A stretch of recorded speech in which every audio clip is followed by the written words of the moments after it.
Is conscious leadership a waste of time?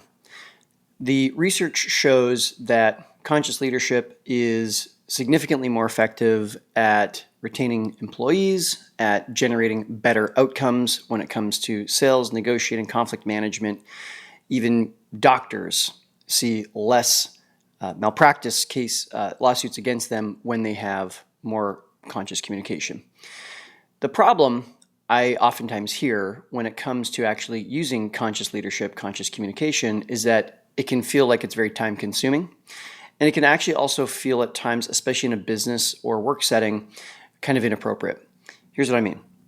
When it comes to conscious communication, conscious leadership, oftentimes what it means is in the short term, we actually do have to slow down as leaders and hear what our staff member or our business partner or the other side is saying. Oftentimes, it also includes us doing reflective listening. If you're not familiar with that, somewhere on the screen, we'll put a link over to a whole lecture I did on reflective listening, incredibly helpful. And to slow down and to mirror back what we're hearing and get into the other person's world can feel very time consuming, especially in the high-paced world of business, or I even think of medicine, which we just talked about in hospitals. Like, it can be very, very chop. So what I've experienced firsthand is that slowing down just a little bit and having a space to hear the other side actually dramatically speeds up in the not even medium term, but like the short medium term, because we're now communicating not on a basis of misunderstanding. Instead, we're actually solving the problem that actually exists. And sometimes a person, a teammate, needs to be able to just say what there is on their mind, hear it back from us, and then us giving them the opportunity to say, well, actually, no, now that I hear it back, that's not really what I'm looking for. I need something else. And sometimes just a little bit of course correction in the very beginning means that instead of us going 100 miles in the wrong direction, we can kind of double check, and make sure if we're going to go 100 miles, we're going to go in the right direction. What is 3 inches here becomes 3 feet here, becomes 3 miles here, becomes 3, country miles, over here. And so let's make sure that we're actually talking about the thing that we need to talk about, and we're solving the thing we need to solve. So that's a little bit about what makes it feel slow, but actually it's an unbelievable unlock for productivity. The second issue that I hear from time to time is that it's really like, well, if I hold space, am I going to start getting into like personal matters with a teammate?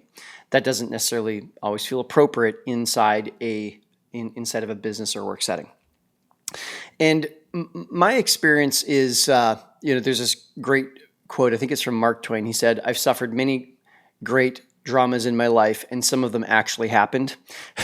So, it's like how many times in our lives, even if we just look at our own lives, forget our teammates for a hot second here, if we just look at our own at our own lives and realize, yeah, you know what, like I was making a mountain out of a molehill, or, I really stayed in that bad situation longer than I needed to, or there's just all these ways that we can create dramas for ourselves.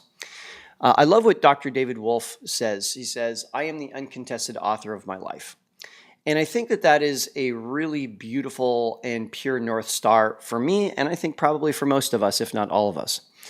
And so oftentimes what gets in the way of me, and I think most humans, from being the uncontested author of our lives is getting caught up in some of the dramas and or the misunderstandings and or those blind spots in our life where we don't realize what's really driving us. I think it's Carl Jung said, until the unconscious becomes conscious, it drives our life, and we call it fate. So we need to both not only hold space with the teammate, but maybe be open to the possibility that they and or we have blind spots that are causing us to really kind of shoot ourselves in the foot over and over and over again.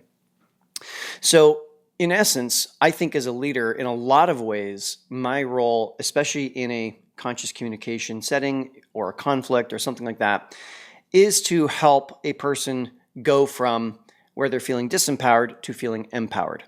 So actually, it's not necessarily about getting involved in their personal dramas in their personal lives, but rather it's maybe I'll hear about some of those. That could happen. At the same time, I'm attempting to help my teammate get free from whatever's holding them back. In that sense, it's not that we're like a therapist diving deep into our teammates, challenges and dramas and relationship and finance and health, all of that, where it might be inappropriate for us to go, it might come up, but it's actually more about freeing them from almost like a coaching perspective to help them find the next level up of resourcefulness. Ultimately, each person, especially in their inner world, is the expert in their own lives. And especially as leaders, managers, and particularly when we're smart, we can see the solutions immediately. We can see how to solve the problems. If the other side, though, if the other person isn't there yet, we need to be careful to match them where they're at. I know many points in my life, I've been like shaking the prison bars, complaining about the prison bars, showing everyone how hard I'm working to shake the prison bars, not realizing just to my left, the actual door is wide open and I could just walk out. That has happened so many times in my life. So to me, we need to meet people where they're at. And the problem is that if we are unwilling to hear about the prison bars, or we tell them that the prison bars don't exist, now all of a sudden we've gone from side to side to now being adversarial. And that doesn't work when we've got someone who's convinced they've got prison bars in their hand and they're talking about it. All of a sudden, we are actually causing them to continue shaking the bar because they're trying to confirm for us, no, my reality really is real. These bars really are here. And it just exasperates the situation.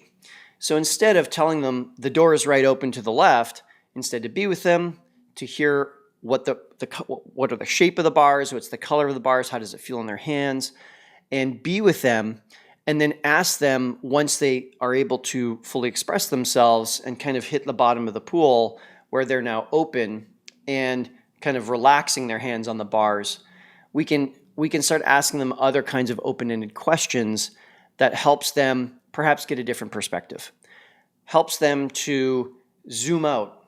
And if we were to say, okay, hey, if we were to like step back from the bars, and if we were to kind of do a 360-degree turn and look at other ways you might be able to get free from here, what are some options that we're seeing? And as they're doing a 360-degree turn of their prison cell, they might say, oh, well, these bars, I've been trying those, and if I look over here, that also has bars, and behind me, that's a concrete wall. Oh my goodness, but there's this other side over here I'd never really thought about. And oh my goodness, there's a door there, and holy, if I get closer and closer to it, I can see that door's actually wide open. Eureka, right? And even if we know that door has been open the whole time, if we're pushing them into conflict, pushing them into the amygdala because we're not allowing them to share what's happening, now all of a sudden, like they may see that the door is open, but they still have one hand on their bars. So to go into their world is not to say, hey, tell me about your fight with your husband last night and all the ways that your family's struggling financially and, thinking I have to somehow rescue them in every single way. That's not in my mind what conscious leadership or conscious communication is. It's more about just being with them and actually helping them to see the ways that they're disempowered and helping them to find empowerment kind of on their own 2 feet. And that to me is a much more accurate, pure, life-giving, even appropriate kind of leadership to offer, rather than thinking, oh my goodness, if they tell me they're not making enough money, then like I have to swoop in and I as a leader have to like give them a raise, or like, oh, I have to go do this or I have to go do that. I mean, maybe you'll end up doing that, and maybe that is something that is healthy, productive. Maybe they do really deserve the raise or something like that. I don't know.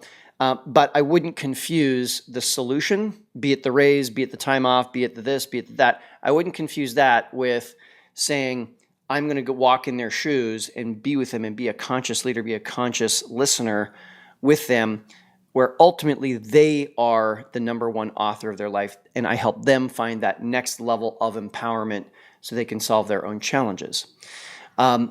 If you found that to be helpful, do like and subscribe to this video. From time to time, I put up content on conscious leadership, and I hope you're having a great day. Talk to you soon.